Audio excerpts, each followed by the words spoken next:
Aleluia, glória a Deus. Tem como, filho? Aleluia, glória a Deus. Me permita um pouquinho mais da sua atenção para dizer para você algumas palavras antes de você ir embora. O pastor Ivon fez a leitura nessa noite e ele deu no texto de Isaías um momento muito significativo da história. Eu quero apenas tirar 3 fotografias para você aqui a respeito deste acontecimento que é tão relevante para a humanidade. Sonoplastas, vem aqui em cima me dar um help aqui que está dando microfonia, por favor, aqui.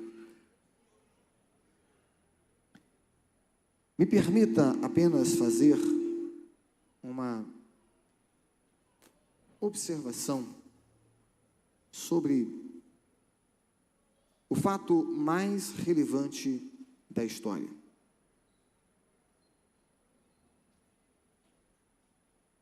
E aqui eu vou tirar 3 fotografias do tempo para você poder entender este contexto. Quando abrimos o livro de Lucas, capítulo 3, versículo 1, nós temos aqui um contexto falando sobre, pode deixar aqui mesmo, tá bom? Não tem problema. Falando sobre o que estava acontecendo ali. Diz o texto da Bíblia Sagrada: no 15º ano do reinado de Tibério César, sendo Pôncio Pilatos governador da Judéia, Herodes tetrarca da Galileia e seu irmão Filipe tetrarca da região da Itureia e de Tracônites, Elisânias tetrarca de Abilene, sendo Anás Caifás sumo sacerdote. Escute isso. Aqui é o cenário político religioso da época. Quem estava com o comando do mundo era Roma. Roma assumiu o comando 63 anos antes de Cristo, e então agora eles eram o império do mundo. E quem estava no comando era Tibério César.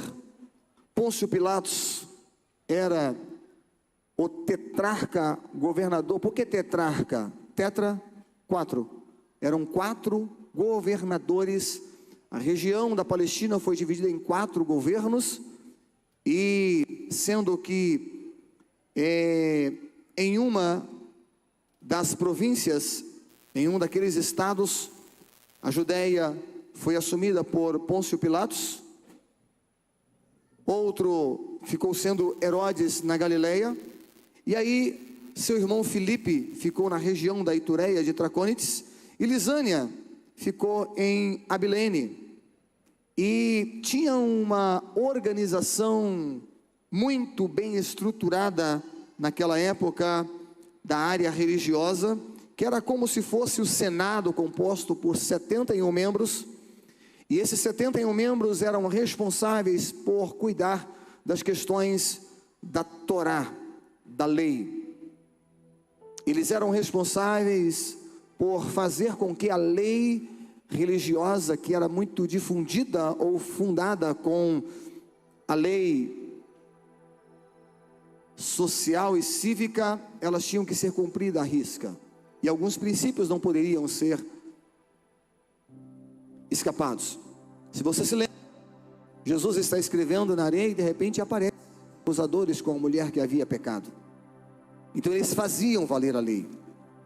E esse sinédrio, que era o órgão político, esse sinédrio, ele era governado por alguns partidos políticos. E esses partidos políticos, eles tinham uma organização, sendo os saduceus, fariseus, essênicos e os zelotes. Cada um lutava por ter um controle dentro do governo.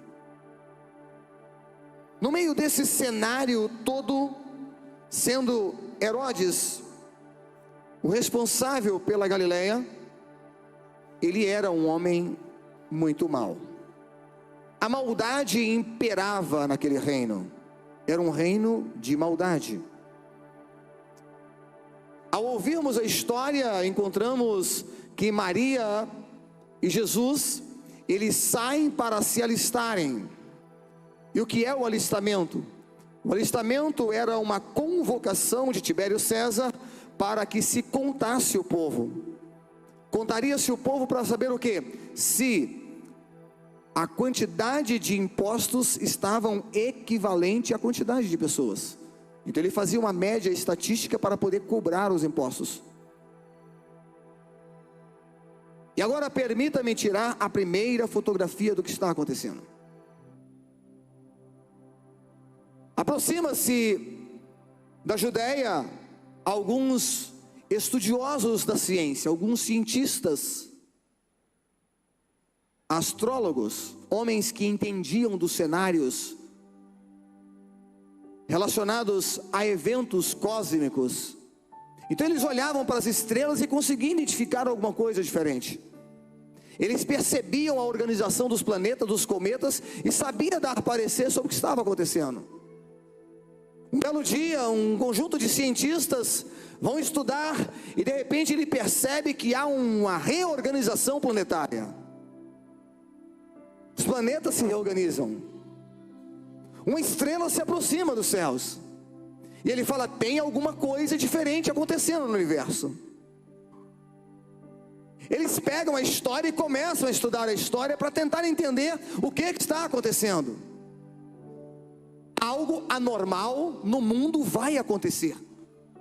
Algo que não é comum no mundo vai... Olha para cá, presta atenção um pouquinho. Algo no mundo que não é comum vai acontecer. Um fato incomum na história vai surgir. E o que é isso? E eles começam a analisar a história. Agora volta comigo a 700 anos antes de Cristo. Lá está Amós, e ele tem um filho, o nome dele é Isaías. Isaías recebe um dom espiritual para profetizar daquilo que ainda não se via, aquilo que ele não conhecia ainda. E aí Isaías pega um papel e uma caneta para poder escrever algo, e ele vai escrever exatamente o que está no capítulo 1, 2, 3, 4, 5 de Isaías, e ele vai começar a desenrolar a história. Por quê? Porque o povo está sobre o domínio, está sobre a escravidão. Havia uma treva sobre as possibilidades de esperança daquelas pessoas 700 anos antes de Cristo nascer. Vieram vários povos e dominaram aquela região da Palestina, especificamente o povo de Deus. E então ele abre a janela dentro desse cenário obscuro para dizer de morte, de devastação, de trevas, de sofrimento, de coisas terríveis que vão acontecer. E então ele começa a narrar exatamente o que o pastor Ivon leu aqui sobre o cenário que começa a se descortinar. Mas aquele dia que Isaías pega caneta e papel para escrever, ele tem uma história diferente para narrar. Ele abre as janelas do tempo e Deus começa a revelar para ele o que vai acontecer 720 anos depois daquele tempo que ele estava vivendo. E aí ele pergunta a Deus o que é que vai acontecer. Deus fala, vai surgir um tempo em que eu vou enviar o meu filho amado para resolver o problema da humanidade. Aquele cenário de trevas agora encontra espaço na história para exatamente descrever o que está nesse versículo. Porque um menino nos nasceu. Peraí, como é que está acontecendo aqui? Ele está falando de 700 anos antes. Um menino nos nasceu, ele está olhando para o tempo e profetizando algo que ainda não existia, mas pela fé ele já percebia aquele momento. Um menino nos nasceu, um filho se nos deu, e o governo estará sobre os seus ombros, e o seu nome não será destruição, pelo contrário, o seu nome será maravilhoso, conselheiro, Deus forte, Pai da eternidade, é príncipe da paz.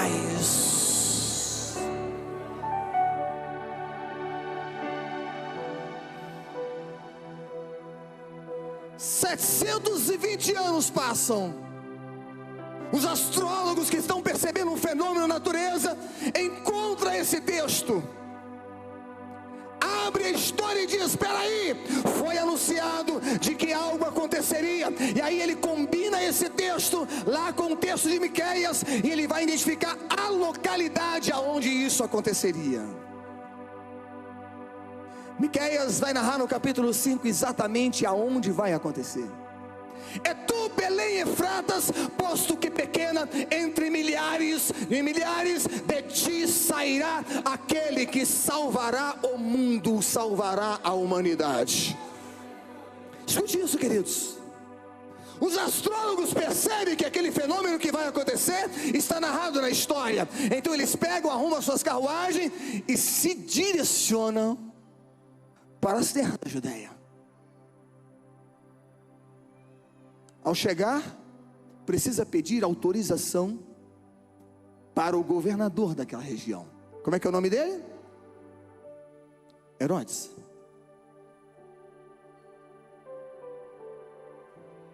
Senhor Herodes, Vossa Excelência, temos um fato histórico acontecendo na humanidade. Abre os papéis e mostra para ele. Olha o alinhamento dos planetas. Olha o que está acontecendo aqui. Essa estrela está se aproximando, e ela está apontando exatamente para as suas terras, especificamente para um bairro aqui da sua região. O nome dele é Belém. O que tem? Existe na história narrado que desta cidade vai surgir o rei que modificará a história da humanidade. E aqui está dizendo que esse rei vai influenciar o mundo, ele vai quebrar a história, e a história será contada antes dele e depois dele.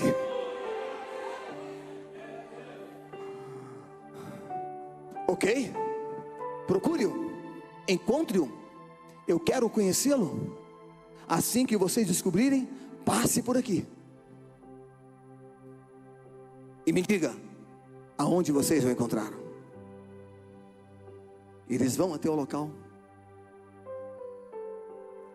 e a escritura, 720 anos aproximadamente, se cumpre. Agora, deixe-me tirar a terceira fotografia.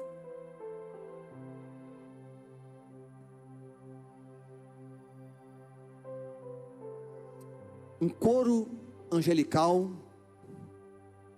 é convocado na sala do trono. Deus comunica o que vai acontecer.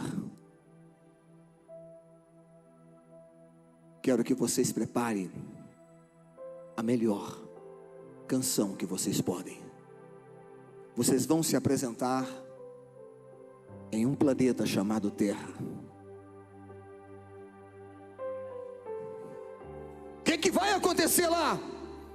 Meu filho vai nascer, e eu quero que vocês se apresentem no dia do nascimento dele.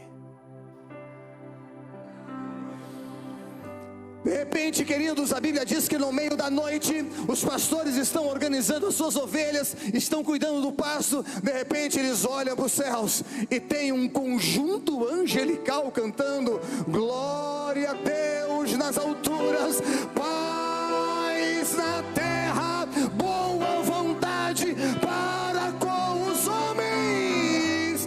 Alguém vira para eles e pergunta: o que é isso? Alguém se aproxima deles e explica: o Filho do homem do universo, do governador do universo, vai nascer aqui nesta região, e ele está nascendo bem próximo de vocês. Os pastores se organizam e vão até uma manjedoura para poder conhecer Jesus, que vai nascer naquele lugar.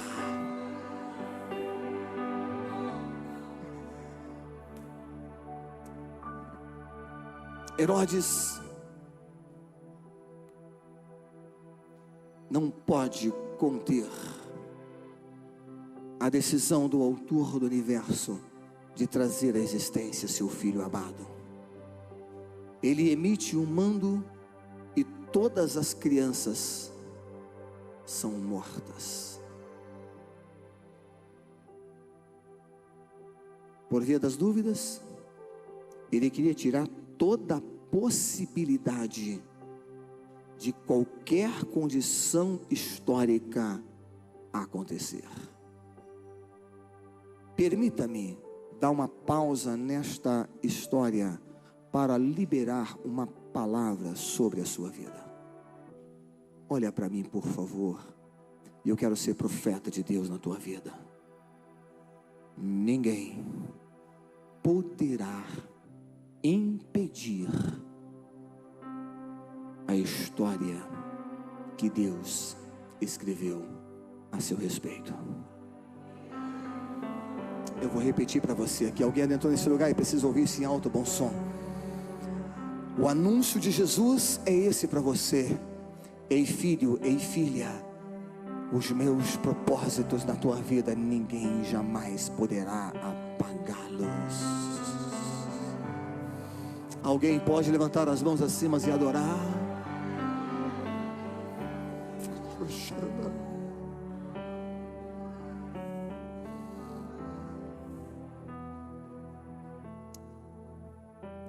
Jesus nasceu e a história é dividida ao meio. Deixe-me apenas apresentar para você aqui algumas questões e... Próximo aí, por favor, filho. Como você conheceu Jesus Cristo? Qual é o conhecimento que você tem a respeito dele? Eu te apresentei 3 momentos da história e como ele é apresentado ao mundo. Agora, escute o que eu vou dizer para você aqui. Próximo, por favor.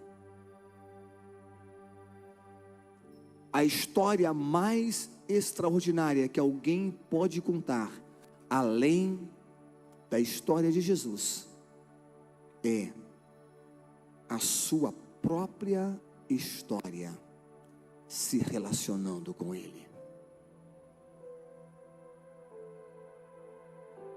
Nós vamos encontrar várias referências que todos aqueles que se encontraram com ele tiveram o curso das suas vidas modificado. Todos aqueles que tiveram um momento com ele tiveram a chave da sua vida alterada. Vamos imaginar que você volta em Jerusalém, entra em alguma daquelas cidades que ela é histórica, sensacional, e de repente vai até uma cidade chamada Naim. Lá está um homem de cabelo grisalhos, já chegado em dias, e alguém diz para você, ele tem uma história sobre Jesus para te contar.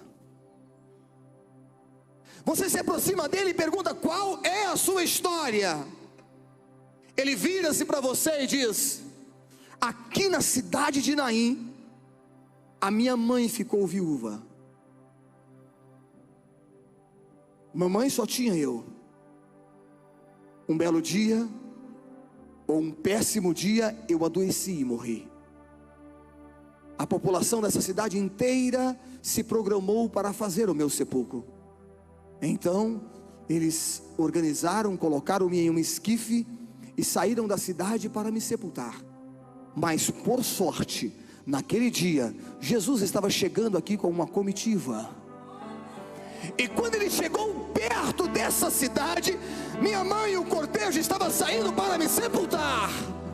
Olha, eu não sei o que aconteceu, mas ele mandou parar aquele momento fúnebre. Ele mandou parar aquele cortejo fúnebre, tocou no esquife, pegou na minha mão e disse assim, levanta menino. Olha, eu não sei como ele conseguiu fazer isso, mas a minha alma retornou ao meu corpo, o meu espírito retornou ao meu corpo, e eu simplesmente tive a vida devolvida.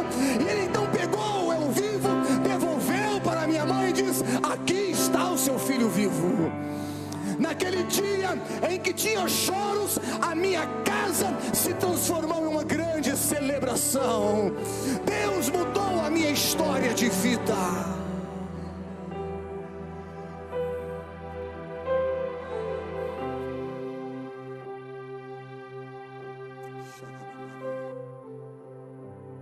Entra em outra vila, encontra um senhor de cabelos grisalhos, já bem chegado em dias. Ele mora de frente à casa que era o seu próprio sepulcro. Ele também tem uma história para contar. Diga para ele: conta-me a sua história. E ele vai dizer: ele era meu amigo, ele era amigo da minha família. Sempre que passava por aqui, ele tomava um café conosco, tomava um chá em casa e comia umas bolachas. Ele se alimentava aqui conosco. Ele disse que me amava. Ele disse que gostava da gente. A minha irmã, sempre que chegava aqui, preparava o maior alimento para ele. A mesa farta para ele, era algo muito gostoso. Mas um belo dia eu adoeci, e a enfermidade foi terrível. E as minhas irmãs perceberam que eu não resistiria. Então mandou buscar ele, mas ele não veio a tempo. Eu morri. Eles me sepultaram. 4 dias se passaram, e ele chegou aqui neste lugar, bem ali.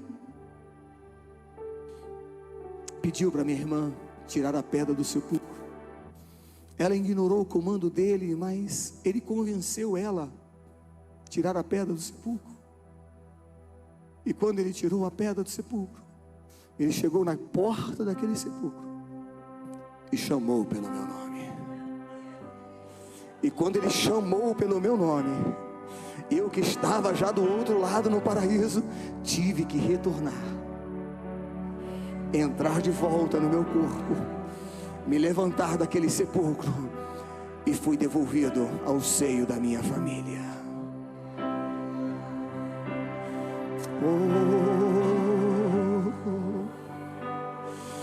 Eu estou te dando aqui alguns exemplos de pessoas que tiveram histórias extraordinárias com ele. Próximo slide, para a gente poder finalizar. Escute isso. A melhor história que você poderá contar sobre Jesus é a sua história com ele, a experiência que você tem com ele. Mais um, por favor. Escute isso. Você adentrou aqui hoje e talvez você ainda não teve uma experiência com ele. Ou escute isso, talvez a sua história é frustrante com ele. Por algum motivo você está triste. Por algum motivo você está decepcionado. Por algum motivo você está com o coração amargurado. Por algum motivo você olha para a sua família e vê que tem problemas 1000. Por algum motivo você não vê perspectivas da sua história de vida. Por algum motivo você chegou a um momento na vida que você está cheio de decepções. Por algum motivo você se encontra exatamente agora dizendo: Senhor, o que será da minha vida?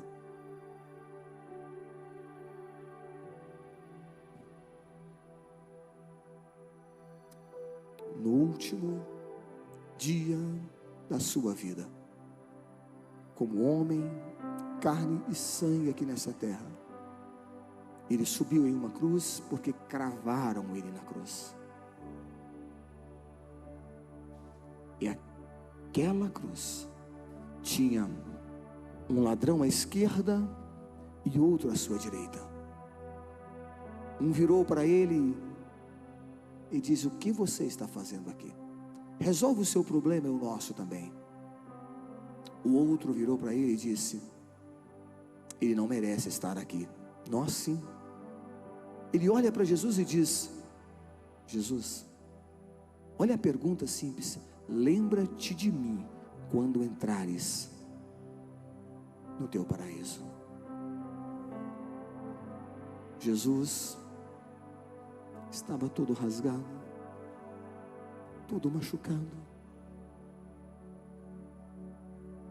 mas ele nunca tinha deixado ninguém para trás. Ele nunca tinha deixado ninguém decepcionado. Ele nunca tinha deixado uma pessoa sequer sem a solução dos seus problemas. Ele nunca tinha negado a sua bênção a alguém. Ele esquece a dor, olha para aquele homem e diz: hoje mesmo estarás comigo no paraíso. Escute isso, querido. Escute isso, querida.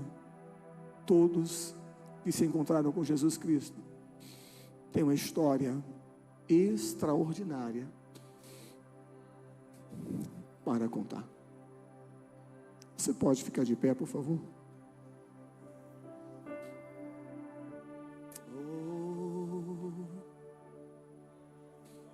Você pode curvar a sua cabeça por um momento, por favor? Hoje é dia de celebração, mas eu quero convidar você a... Feche o teu olho, por favor, por um momento só. Eu não quero constranger você, mas sai do seu lugar, eu quero que você fique onde você está. Coloque a mão direita no seu coração apenas isso. Eu não sei a tua história de vida, eu não conheço os seus dilemas, não conheço as tuas frustrações. Deus fala no meu coração de alguém que está nesse lugar aqui que pediu a morte, de tanta aflição que está passando. Deus nos fala de alguém aqui que está extremamente decepcionado com seus filhos, não sabe o que fazer. Você que está decepcionado com a sua saúde, não sabe o que fazer. Você que está em alguma situação, chegou nesse final de ano e está dizendo: Senhor, eu não sei o que fazer. Você entrou no lugar certo. A história que está sendo apresentada a você é a maior verdade que este universo já conheceu.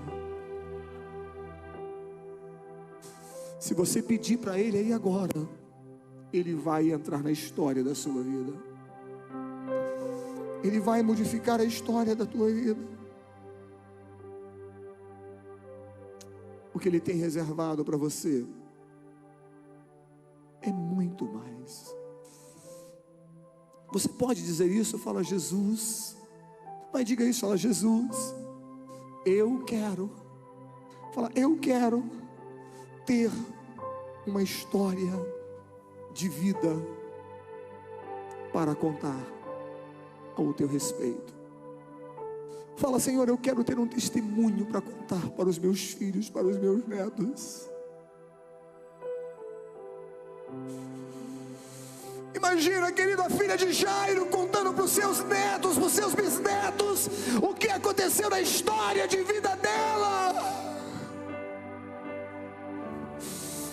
Mamãe era muito jovem, mamãe tinha morrido, papai foi lá buscar Jesus, e quando ele chegou aqui na minha casa, ele mudou a história da minha vida, porque ele devolveu a minha vida.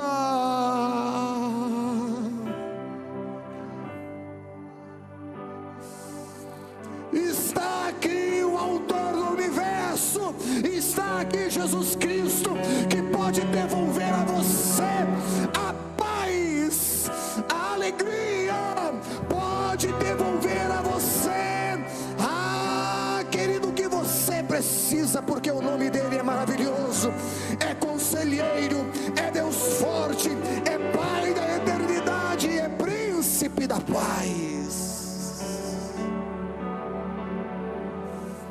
Vai, Senhor, entra na história de vida dos teus filhos, ó Pai, e modifique-as pelo poder da tua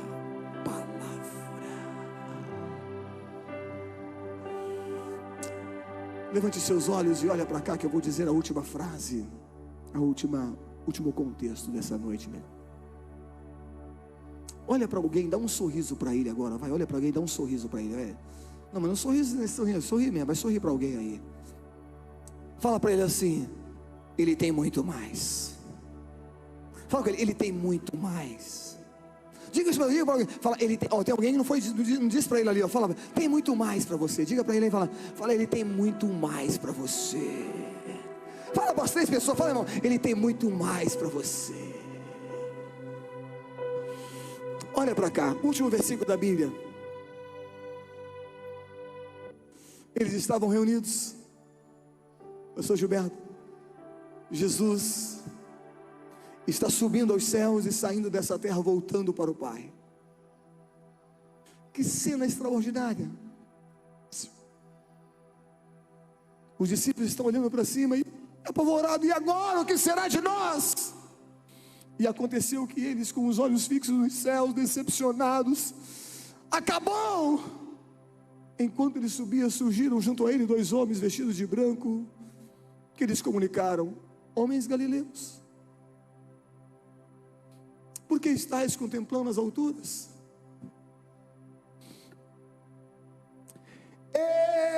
Este Jesus, que dentre vós foi elevado aos céus, retornará do mesmo modo como o viste, para vos levar.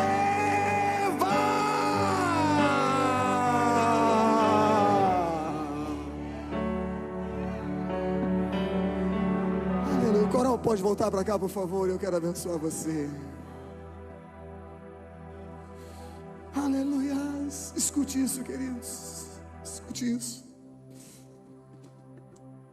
Chegamos ao final do nosso culto. Vamos cantar o último louvor e já vamos orar para você ir embora. Escute isso. Psst. Escute, não terminei ainda, olha para cá. Psst. Para aí. Vem só o coral caminhando para cá, mas o restante não sai. Se esperarmos de Jesus somente nesta vida, somos os mais miseráveis e indignos dos homens. Seu tempo de vida aqui, se você for robusto, vai a 110, 115 anos. Que é isso para a eternidade? Deus está falando com você aqui hoje. O maior interesse dele, e o que ele veio fazer aqui, olha para cá, foi comprar o passe para você entrar na eternidade com ele. Eu vou repetir para você. A maior conquista que ele veio fazer aqui foi comprar o direito de você entrar na vida eterna. Então escute o que eu vou dizer para você. Se você não tem essa certeza, você precisa aceitar a Jesus como Salvador hoje. Você precisa se voltar para Cristo hoje. O coral pode subir. Os irmãos cantaram, as crianças, todos que vão cantar aquele último hino, pode subir, por favor. Todos que vão cantar aquele louvor, pode subir, por favor. Você entendeu isso, queridos? Entendeu isso?